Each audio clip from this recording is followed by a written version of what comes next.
바로 오늘 소에 대한 이야기가 성경에 나오는데요. 이스라엘 사람들이 블레셋과 전쟁하면서 크게 패했어요.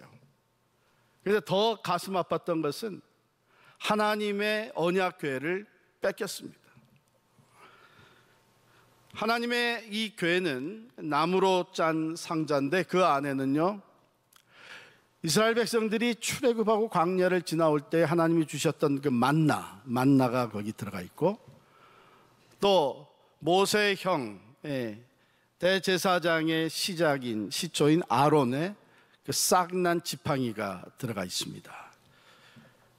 그리고 모세가 시내산에서 하나님으로부터 받았던 십계명 돌판이 그 안에 들어가 있어요.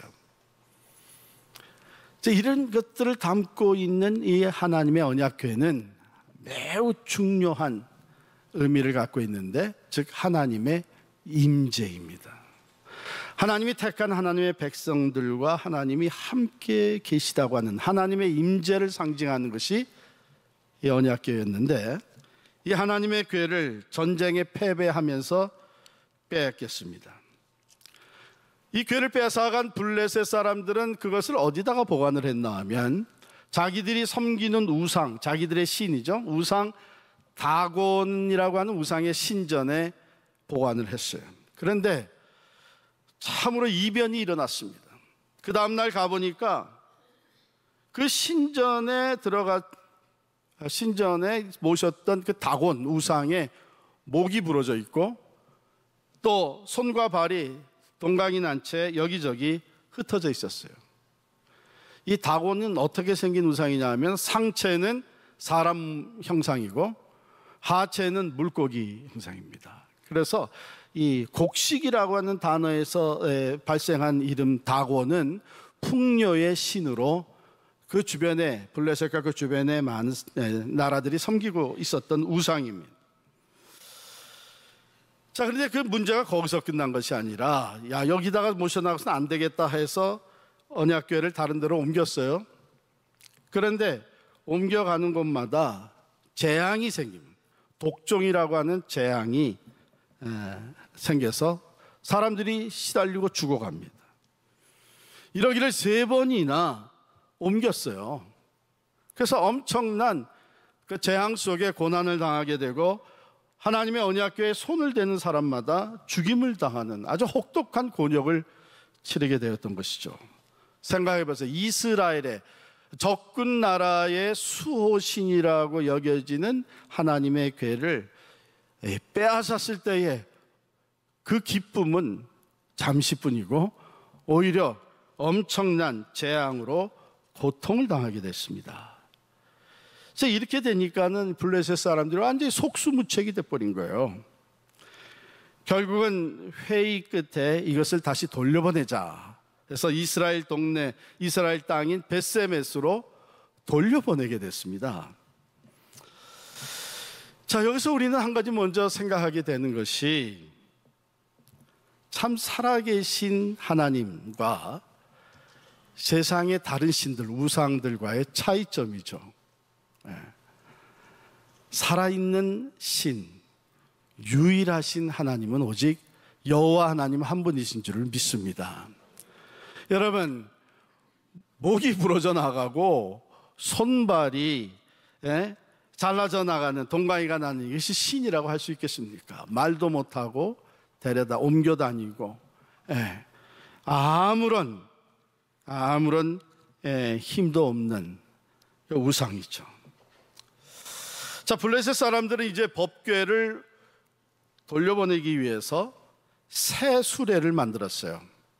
쓰던 거는 안 된다, 신이 노하신다 해서 새 수레를 만들고, 그리고 멍에를 메어본 적이 없는 아주 순수한 암소 2마리를 끌어다가 그 수레 위에 언약궤를, 하나님의 궤를 올려놓고 그 암소 2마리로 수레를 끌고 가게 합니다. 그런데 여전히 젖이 나오는 암소들이었기 때문에 그 송아지 새끼들은 떼서 집으로 돌려보낸 거예요. 참, 이 이야기를 통해서 하나님이 우리에게 주시는 교훈이 아주 심오합니다. 우리 몇 가지 교훈을 받게 되는데, 첫 번째는 이 하나님의 궤를 메고 가는 이 암소들, 베세메스로 가는 이 일, 이것은 이 소들이 하고 싶었던 일은 아닙니다. 소가 하고 싶었던 일이라면 편안하게 풀을 뜯어 먹다가 시간이 되면 주인을 위해서 밭을 갈고, 그리고 자기 송아지에게 젖을 먹이고 하는 일이었겠죠. 그런데 이 일이 맡겨진 것은 전적으로 일방적이었다는 것이죠. 그 수많은 소들 중에 택해서 그 송아지와 이별하게 만들고 생전 처음 가보는 베세메스 향해서 가게 합니다. 그리고 그곳에 가서는 죽습니다. 12절 중간에 보면 이 소가 가면서 울었다고 기록이 되어 있어요. 우리가 세상을 살아가면서 내가 하고 싶은 일, 내가 원하는 일, 좋아하는 일, 그것을 할 때보다는 어쩌면은 내가 원치 않는, 하고 싶지 않은 일을 할 때가 더 많은 것 같습니다. 집안일도 마찬가지죠. 사회일도 마찬가지고 하나님의 일, 교회 일도 그렇습니다. 특별히 그 일을 위해서 내가 대가를 지불해야 되고 희생을 치러야 되고 고통을 감수해야 된다면 그거 내가 하겠소 하고 나서는 사람은 참으로 드뭅니다. 어느 날 하나님께서 모세를 부르셨어요. 애굽으로 가라고, 바로 왕 앞으로 가라고, 그리고 거기 가서 내 백성 이스라엘을 이끌어내라고 부르셨습니다. 모세가 펄쩍 뛰었죠. 도대체 내가 누구간데, 내가 무슨 힘이 있다고, 내가 무슨 백이 있다고, 내가 뭘 가진 것이 있다고 바로 앞에 가겠습니까? 거기 가면 난 죽습니다. 자기의 모든 것을 포기하고 목숨까지 내놓아야 하는 이 엄청난 일이었기 때문에 모세가 거절했지만 결국은 모세가 갈 수밖에 없게 되었습니다. 그 놀라운 출애굽의 역사가 모세를 통해서 일어난 것이죠. 우리 주님도 마찬가지입니다. 33세의 젊은 예수, 그가 십자가를 져야 했을 때에 그는 그 길을 가다가 최후로 십자가를 앞에 놓고 겟세마네 동산에서 기도의 무릎을 꿇었습니다. 아버지여, 하실 수 있거든 이 잔을 내게서 옮기시옵소서. 그러나 나의 원대로 마옵시고 아버지의 원대로 하옵소서. 우리가 주님을 위해서 일한다고 하는 것, 신앙생활을 한다고 하는 것도 마찬가지입니다. 내 마음에 들고 손쉽고 빛깔나는 일이 있는가 하면 내 마음에 맞지 않고 해본 적도 없고 이름도 빛도 없이 희생하면서 눈물과 땀을 흘리면서 해야 되는 일들이 있습니다. 그러나 내가 원치 않아도 주님께서 원하시고 그리스도의 몸된 교회가 필요로 하기 때문에 그것을 충성되게 감당하는 사람들, 하나님의 마음에 합한 사람들입니다. 사실 오늘 우리 교회가 여기에 이르기까지는 그렇게 섬겨온 사람들이 계속 있어 왔습니다.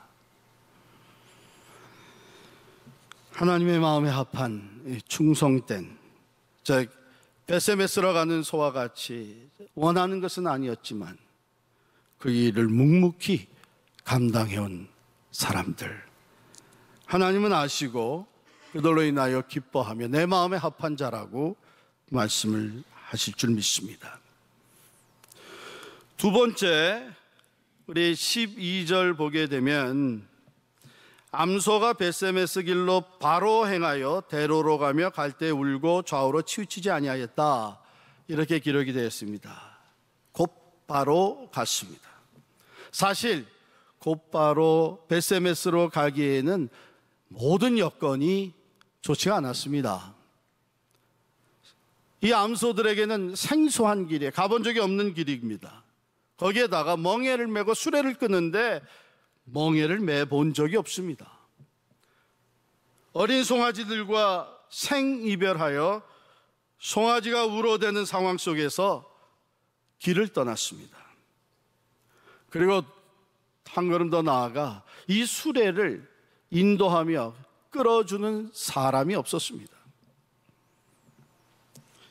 그러니까 이 암소들은 벳세메스까지 자기들이 알아서 가야 했습니다. 결코 쉬운 일이 아니었죠.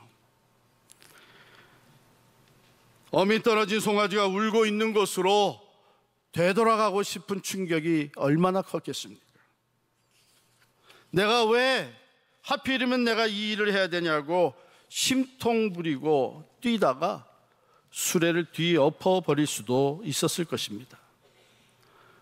그러나 이 소들은 벳세메스 길로 바로 행하여 갔습니다. 다른 잔재주를 부리지 않았습니다. 묵묵히 그 앞에 놓인 대로 그 길로 걸어 올라갔습니다. 우리는 최상이 되기를 누구나 좋아하는 것 같습니다만은 우리가 인생을 살다 보면 최상보다는 최선이 더 중요하다 하는 것을 거듭 깨닫습니다. 아무리 최상에 올라갔을지라도 최선을 다하지 아니하면 얼마 못 가서 최하가 됩니다. 그러나 제 아무리 최하였을지라도 최선을 다하노라면 어느 날인가는 최상이 될 수 있습니다. 최상보다는 최선이 중요합니다. 성실하게 내게 맡겨진 일을 끝까지 감당하는 그 faithfulness 참으로 중요하죠. 그러므로 묵묵히 가야 할 길을 끝까지 갔던 이 벳세메스로 가는 소의 이야기는요, 무언의 충고를 우리에게 던져줍니다. 때로 우리는 걸핏하면 사사로운 감정에 치우치고 이해 타산에 빠져서 내가 해야 할 일들을 팽개치는가 하면 가야 할 길을 못 가는 경우가 종종 있습니다. 벳세메스로 가는 소는 누가 곁에서 부추겨 주거나 고삐를 잡아주지 않았어도 자기의 길을 갔습니다. 모세의 후계자로 이스라엘의 지도자가 되었던 여호수아에게 하나님이 가장 처음 주셨던 말씀은 강하고 담대하라. 내가 모세에게 준 율법을 네가 주야로 묵상하고 그 율법에서 좌로나 우로나 치우치지 마라 하는 말씀이었습니다. 곧바로 행하라는 것이었죠. 우리가 다 운전을 하는데 좌우를 살피면서 운전하죠. 좌우를 살핀다는 것과 핸들을 아무 때나 좌우로 꺾는다는 것은 전혀 다른 얘기입니다. 전후 좌우를 살피면서 앞으로 전진하기 위해서 우리는 살핍니다. 그런데 기분 따라 감정 따라 아무 때나 핸들을 함부로 좌로 우로 꺾어댄다면 죽습니다. 신앙생활도 마찬가지죠. 목적지를 향해 곧바로 걸어가야 합니다. 목적지는 분명합니다. 히브리서 12장 2절에 보면 믿음의 주요 또 온전케 하시는 이인 예수를 바라보자 그랬습니다. 빌립보서 3장 14절에도 표대를 향하여 위에서 부르심을 향해 하나님의 소명을 향해 우리의 영원한 표대가 되시는 예수 그리스도를 향해 나는 쫓아가노라 그랬습니다. 우리가 걸어가는 길, 우리가 섬기는 길, 순례 여정, 좌우에는 수많은 사람들이 있습니다. 계속해서 여러 가지 사건들이 일어납니다. 좋은 사람 있는가 하면 나쁜 사람도 있고요. 좋은 일이 있는가 하면은 나쁜 사건들도 일어나잖아요. 우리가 좌우에 늘어서 있는 이런 것들 때문에 좌로 치우치고 우로 치우치고 우왕좌왕하다 보면 목적지를 잃어버리게 됩니다. 불행한 신앙인이 되고 마는 거예요. 오늘 본문의 소는 어린 송아지 우는 소리 때문에 정에 치우칠 수도 있었죠. 억지로 한다는 생각에 울분에 치우칠 수도 있었습니다. 처음 가는 길이었기 때문에 딴 길로 들어설 수도 있었습니다마는 이 소들은 곧바로 벳세메스까지 갔습니다. 우리도 예수님만 바라보고 걸어가는 것이 중요합니다. 세상에 의해서, 감정에 의해서, 심지어는 나를 오해하고 비난하는 사람에 의해서 좌로나 우로나 치우치기 시작하면 끝이 없습니다. 목적지는 잃어버리고 맙니다. 예수님만 바라보고 곧바로 걸어가시는 여러분과 제가 될 수 있기를 간절히 축원합니다. 세 번째로 벳세메스에 다 도달했을 때에 14절을 보면 수레가 벳세메스 사람 여호수아의 밭 큰 돌 있는 곳에 선지라 무리가 수레 나무를 패고 그 암소들을 번제로 여호와께 드리고 라고 했습니다. 여러분, 이 암소들은 주어진 임무를 훌륭하게 수행을 했습니다. 10마일 길을 울면서 하나님의 궤를 날랐습니다. 그런데 벳세메스에 도착하자 하나님의 궤가 돌아온, 하나님의 임재가 회복된 것으로 너무 기뻐하여 사람들이 그 수레를 패서 장작으로 삼고 그리고 그 송아지들을, 소들을, 암소들을 제물로 삼아서 하나님께 번제를 드렸습니다. 그러니까 이 소들은 자기의 모든 것을 다 바친 것이죠. 즐거움도, 의지도, 슬픔도, 자존심도, 자기의 삶도 그 피와 살을 다 모조리 하나님께 바친 게 됐습니다. 본래 번제라는 것은요, 온전히 불태워 드리는 제사로서 하나님께 드리는 온전한 제사입니다. 여러분, 제 아무리 말 없는 짐승이라고 할지라도 이건 좀 너무했다 하는 생각이 들죠. 아니, 하고 많은 소들 가운데 왜 나를 택했습니까? 울어대는 송아지와 생이별하는 아픔을 겪어야 했고 10마일이 넘는 그 먼 거리를, 그 낯선 길을 사고 없이 잘 끝까지 임무를 수행을 했다면 목에 금메달을 달아줘야죠. 그건 안 할지언도 적어도 이제는 편안히 고향으로 돌아가게 해줘야죠. 그런데 그 소를 잡고 수레를 펜 장작으로 불을 지펴서 번제를 드렸다는 것은 이건 좀 너무했다는 생각이 듭니다. 그러나 우리에게 주시는 귀한 교훈과 진리가 있습니다. 당시 소, 오늘날도 그렇죠. 소가 사는 인생이 어떻습니까? 밥 깔고 짐 실어 나르고 편안히 먹이를 먹고 때가 되면 도살장으로 끌려가서 죽고 식탁에 오르는 일입니다.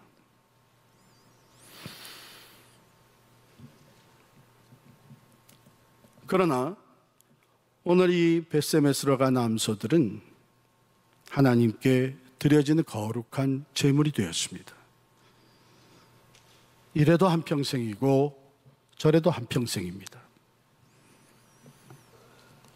우리 사는 게 다 마찬가지라고 하지만 그렇지 않습니다. 제물이 되는 경우는 다릅니다. 제물이 되어 죽는 소는 목적이 다르고 결과가 다르고 죽는 방법이 다릅니다. 나라를 지키기 위해 전선을 지키다가 적탄에 맞아 죽으면 순국이 됩니다마는 은행을 털다가 경비원의 총에 맞아 죽으면 개죽음이 됩니다. 싸움질하다가 깡패질하다가 칼에 찔려 죽으면 개죽음이 됩니다마는 박해자의 칼에 찔려 죽으면 순교가 됩니다. 십계명, 하나님의 말씀이 들어있는 하나님의 궤, 즉 하나님의 말씀은 오늘날의 성경을 말합니다. 수레에 실린 궤를 끌고 벳세메스로 향하는 암소 두 마리는 바로 오늘날 하나님의 말씀, 성경을 가지고 살아가는 우리들을 가리킵니다.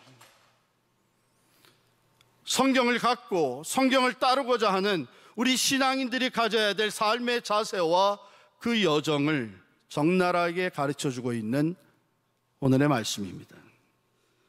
벳세메스로 갔던 소는 하나님의 뜻을 이루는 도구였습니다. 끝까지 희생을 치렀지만 이 소의 이야기는 수천 년 동안 이어져 내려오고 있습니다.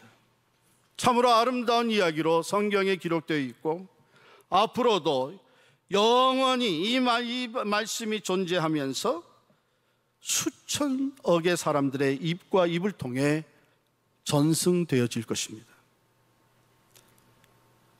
하나님의 말씀을 붙들고 사는 것은 결국 영광이 아닌 죽는 순간까지의 희생을 말합니다. 말씀과 함께 사는 우리의 삶은 애초부터 영광을 받는 삶이 결코 아니었습니다. 더 썩어지고 더 희생하고 그리하여 결국은 번제의 제물이 되는 순간까지 섬기고 봉사하는 것, 이것이 성경을 품고 살아가는 사람들의 올바른 삶입니다. 열심으로 주의 일을 한 후에 어떤 형태로든지 남들이 알아주기를 원하고 또 대접받기를 원하는 이런 우리의 체질이 완전히 180도 변하지 아니하고서는 우리는 이 복음의 깊은 진리가 우리의 것이 될 수가 없습니다. 교회와 하나님을 위한 우리의 희생을 모두 드린 후에 어느 정도 영광의 자리를 원하는 우리의 생리가 변하지 아니하고서는 말씀에 의한 최후의 승리를 우리는 얻어내지 못할 것입니다. 사랑하는 성도 여러분, 우리들 삶의 궤도를 수정할 필요가 있습니다. 미국에 온 목적, 돈 버는 목적, 사업하는 목적, 결혼하는 목적, 사는 목적, 죽는 목적, 성공하고 출세하는 이 목적을 수정하십시다. 잘 벌고 잘 쓰고 잘 먹다가 죽는 인생도 있지만 가치 있게 살다가 죽는 인생이 있습니다. 어떻게 사는가가 중요하지 않습니까? 어차피 한 번 사는 인생입니다. 희생이라는 것, 희생 그 자체는 참으로 힘든 것입니다. 그러나 그 결과는 아름다운 것입니다. 자식을 위한 부모의 희생, 가족을 위한 가장의 희생, 이웃과 사회를 위해서 뜻을 가진 사람들의 희생, 이 모두가 다 한결같이 그 과정은 힘들지만 그 결과는 매우 아름답습니다. 그리고 최고의 가치 있는 삶은 하나님을 위해 살다가 하나님을 위해 죽는 것입니다. 벳세메스로 간 암소들처럼 그 어떤 조건에도 치우치지 않고 고삐 잡아주는 자 없어도 자기의 길을 묵묵히 갔던 그 소처럼, 그리고 갈 길 다 간 후에 희생의 제물이 되었던 그 암소처럼 말없이 이름도 빛도 없이 오직 예수님을 바라보면서 오직 우리에게 주신 영원한 진리의 말씀, 성경 말씀대로 살아가는 그 삶, 영원에 잇대어지는 가치 있는 삶입니다. 영원한 영광에 이르게 되는 참으로 의미 있는 삶입니다. 하나님의 마음에 합한 사람들의 삶입니다.